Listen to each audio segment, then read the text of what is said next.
Hello everyone. हमने अपने previous lecture में स्टडी किया था एटवुड मशीन कि एटवुड मशीन में जो पुली और मास से रिलेटेड क्वेश्चन है उनको हम कैसे सॉल्व करेंगे। उसी वीडियो का नेक्स्ट पार्ट है।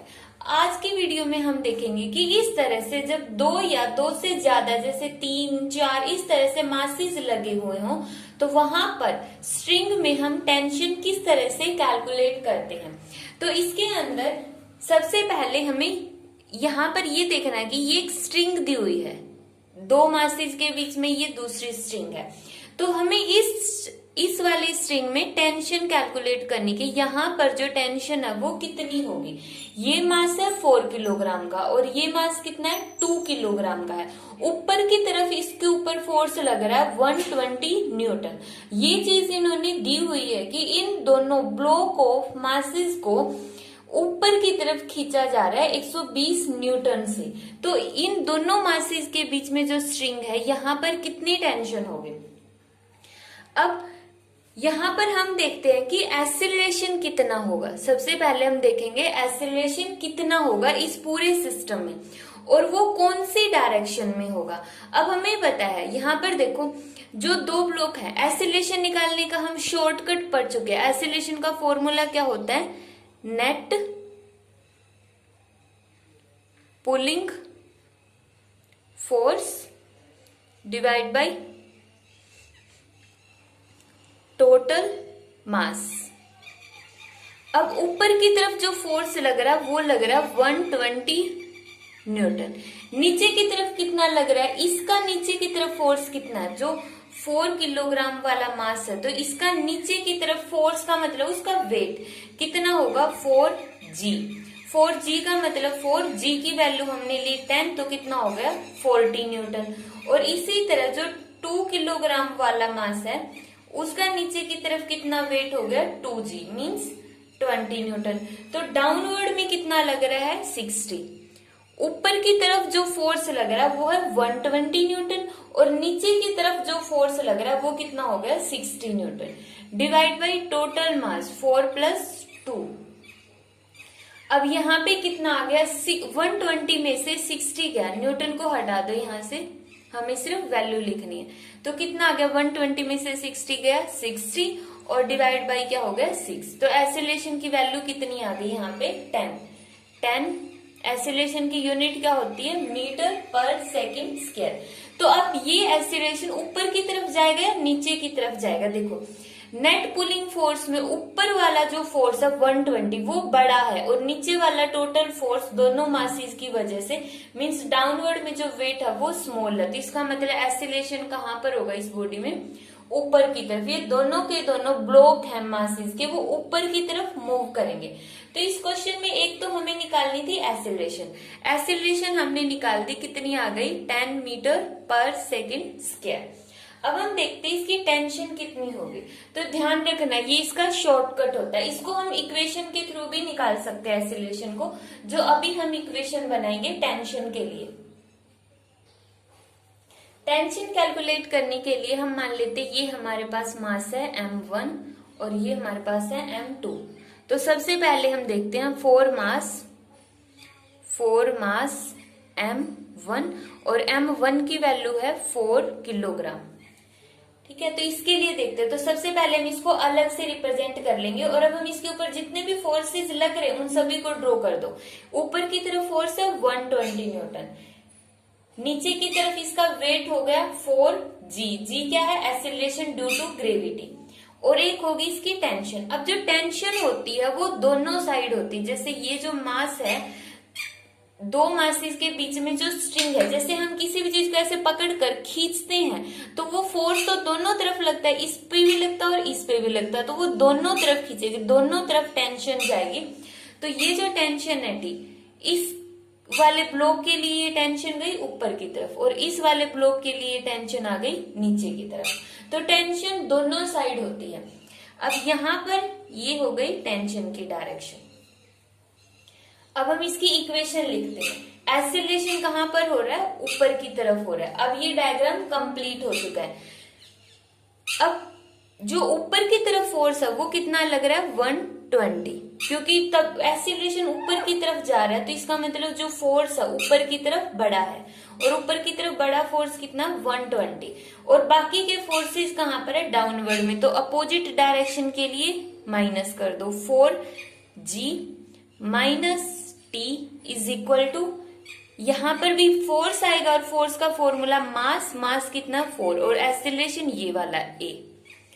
अब यहाँ पे 120 माइनस 4g की वैल्यू, एक्सेलरेशन को 10 मान लो t, और 4a कितना दिया है हमने पहले ही निकाल लिया 10, तो यहां से आ गया 120 minus 40 minus t is equal to 40। यहां से 120 में से 40 गया, 80 minus t is equal to 40। 80 40 को इस साइड ले आओ तो कितना आ गया माइनस 40, और t उस साइड गया तो t की वैल्यू आ गई यहाँ पे 40 न्यूटन। तो यही हमें निकालना था इस क्वेश्चन में कि इस क्वेश्चन में टेंशन कितनी होगी, टेंशन कितनी इस क्वेश्चन में 40 न्यूटन है। तो यहाँ पर ये हमने टेंशन निकाल दी, एक ही मास की जरूरत पड़ी क्योंकि उसी से टेंशन निकल गई। अब नेक्स्ट क्वेश्चन दिया है कि ऊपर की तरफ फोर्स लग रहा है 200 न्यूटन। पहला ब्लॉक है 2 किलोग्राम का, दूसरा है 3 किलोग्राम का, और तीसरा ब्लॉक है 5 किलोग्राम का। तो इसमें हमें निकालना है कि एक्सेलरेशन कितना होगा, उसकी डायरेक्शन क्या होगी एक्सेलरेशन की, और टेंशन कितनी होगी दोनों के अंदर, T1 और T2 जो ये दो स्ट्रिंग है इनमें टेंशन कितनी होगी। तो एक्सेलरेशन का हम डायरेक्ट फॉर्मूला यूज कर लेते हैं। क्या होगा direct formula, net pulling force divide by total mass, total mass.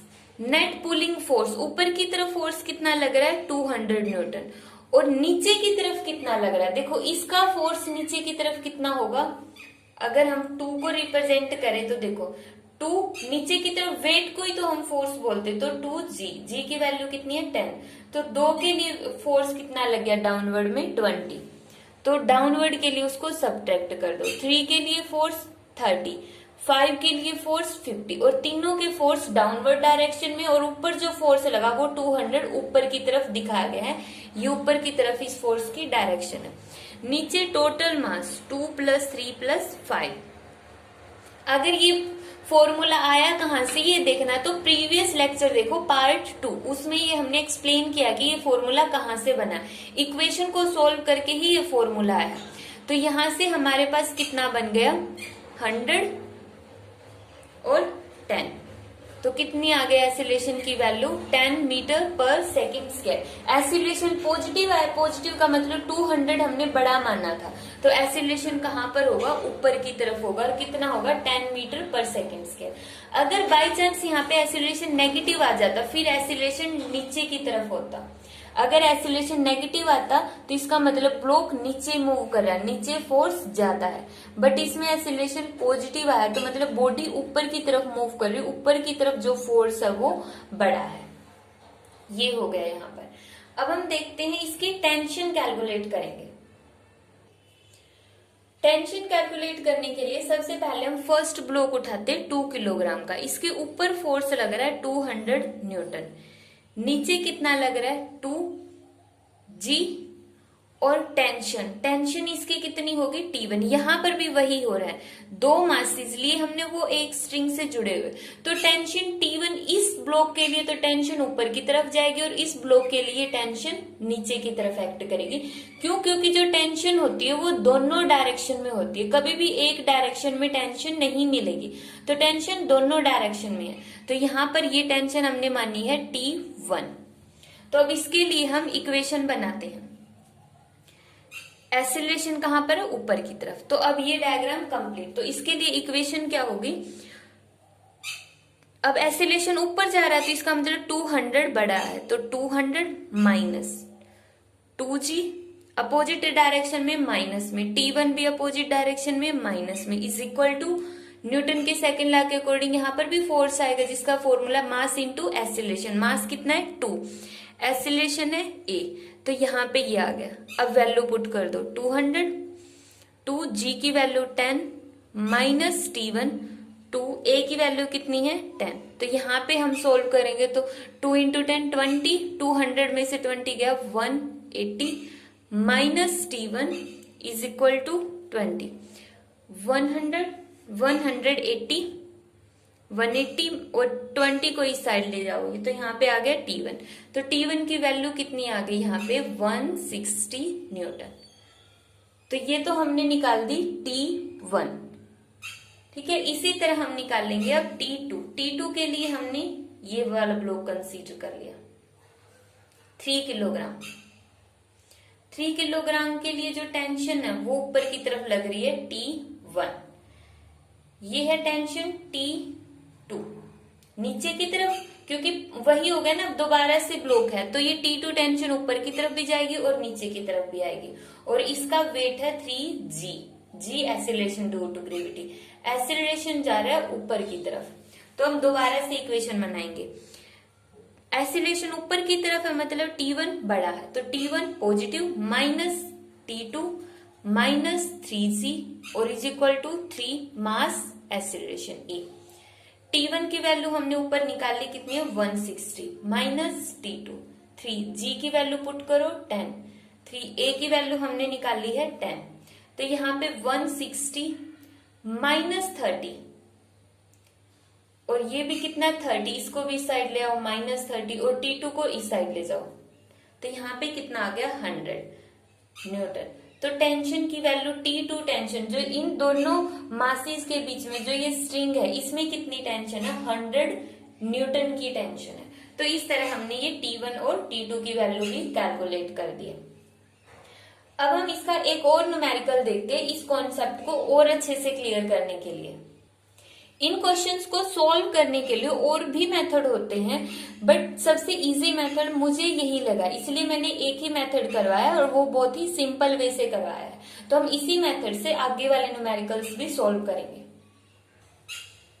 Next question दिया ये वाला, इसमें इन्होंने 3 ब्लॉक दिए 5 किलोग्राम 2 किलोग्राम और 3 किलोग्राम, और इनके बीच में टेंशन है T1 T2 और T3 टेंशन है।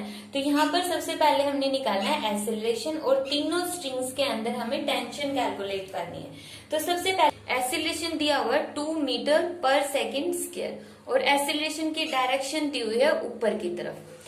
तो इसमें एक्सेलरेशन दे दिया और तीनों टेंशन निकालनी है। तो इसके लिए हम क्या करेंगे, सबसे पहले हम फर्स्ट ब्लॉक उठाएंगे 5 किलोग्राम का। इसमें T1 टेंशन ऊपर की तरफ जा रही है, इसका वेट होगा 5G नीचे की तरफ, और दूसरी इसमें टेंशन T2 होगी, तो दोनों तरफ होती है तो ये होगी टेंशन T2 और एक्सीलरेशन जा रहा है ऊपर की तरफ। तो इक्वेशन लिखो, एक्सीलरेशन ऊपर की तरफ है, अगर एक्सीलरेशन ऊपर की तरफ है तो इसका मतलब T1 बड़ी है, तभी तो ये वाला फोर्स बड़ा है, तभी तो ब्लॉक ऊपर की तरफ मूव कर रहा है। कितना बड़ा है, कितना बड़ा, उसके लिए हम करेंगे T1 में से दोनों डाउनवर्ड फोर्स को सबट्रैक्ट कर दो इज इक्वल टू 5A। यहां से हम देखेंगे T1 माइनस T2, 5G की वैल्यू हमने 10 पुट की, 5A की वैल्यू इन्होंने दी हुई है 2, तो T1 माइनस T2 यहाँ पे कितना आ गया 5 मल्टीप्लाई बाई 10 50, इसको इस साइड ले गए प्लस का हो गया और प्लस 10 किसके इक्वल आ गया 60, तो T1 माइनस T2 आ गया 60 न्यूटन। टेंशन न्यूटन में होती है तो ये भी किस में आएगी न्यूटन में। इसी तरह हम सेकंड ब्लॉक उठाते हैं, सेकंड है 2 किलोग्राम, इसमें टेंशन लग रही है ऊपर की तरफ T2, डाउनवर्ड में इसका वेट हो गया 2G और इसकी टेंशन नीचे की तरफ कौन सी जाएगी, देखो 2 किलोग्राम वाला ये ब्लॉक है, इनके बीच में जो ये स्ट्रिंग है इसमें टेंशन है T3 टेंशन तीसरे ब्लॉक के लिए तो ऊपर की तरफ जा रही है और इस ब्लॉक के लिए टेंशन नीचे की तरफ आएगी, तो ये हो गई T3। अब इसके लिए इक्वेशन लिखो, एक्सीलरेशन ऊपर की तरफ तो T2 minus 2G minus T3 is equal to 2A। अब यहां से T2 माइनस 2G T3 रखो और माइनस 2G। अब यहां से हम क्या कैलकुलेट करेंगे, G की वैल्यू 10 पुट कर दो 2 ए की वैल्यू हमने कितनी पुट कर दी, ए की वैल्यू हमने पुट कर दी 2, तो T2 माइनस T3 कितना आ गया 10 इंटू 2 20 प्लस 4, तो यहां से आ गया 24 न्यूटन। तो यहां से हमारे पास सेकेंड इक्वेशन आ गई T2 minus T3 is equal to 24 newton. ये हो गया सेकेंड ब्लॉक के लिए। अब देखो इन दोनों की हेल्प से हम सोल्व नहीं कर सकते, क्योंकि हमारे पास जितनी क्वांटिटीज की वैल्यू निकालनी होती है, हमें कितनी की निकालनी, T1 T2 T3, 3 क्वांटिटी चाहिए। इसमें T1 और T2 और इसमें T2 और T3 है, तो हम इन दोनों को तो सोल्व करके वैल्यू निकाल नहीं सकते। इसके लिए हमें एक और क्वांटिटी चाहिए, उसके लिए हम थर्ड ब्लॉक कंसीडर करेंगे। ये हो गया थर्ड ब्लॉक 3 kg। इसमें टेंशन जा रही है T3 ऊपर की तरफ और इसका वेट है 3G नीचे की तरफ, एक्सीलरेशन है ऊपर की तरफ। अगर इसके नीचे कोई और ब्लॉक होता तो उसकी टेंशन आ जाती, बट यहाँ पे कोई और ब्लॉक नहीं है तो कोई टेंशन भी नहीं आएगी।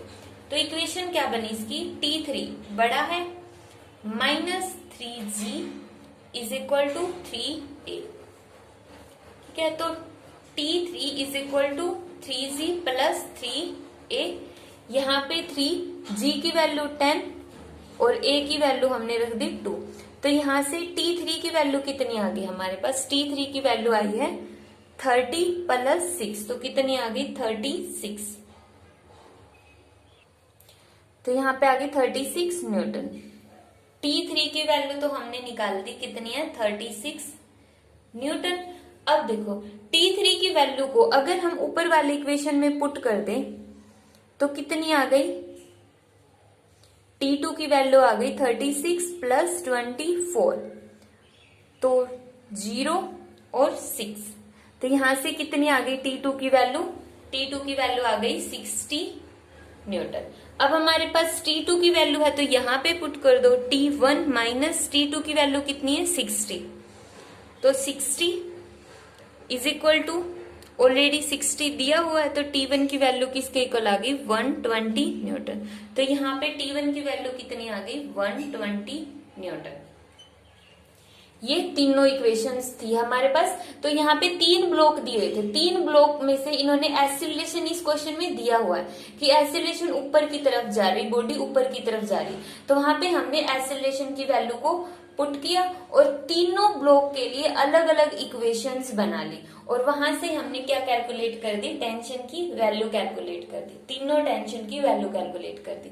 तो इस तरह से यहाँ पे चाहे कितने भी ब्लॉक दिए हों उनके अंदर हम एक्सीलरेशन और टेंशन कैलकुलेट कर सकते हैं। तो ये जो पुली टाइप क्वेश्चन है उसका थर्ड पार्ट था। इसके बाद 2 पार्ट्स और आएंगे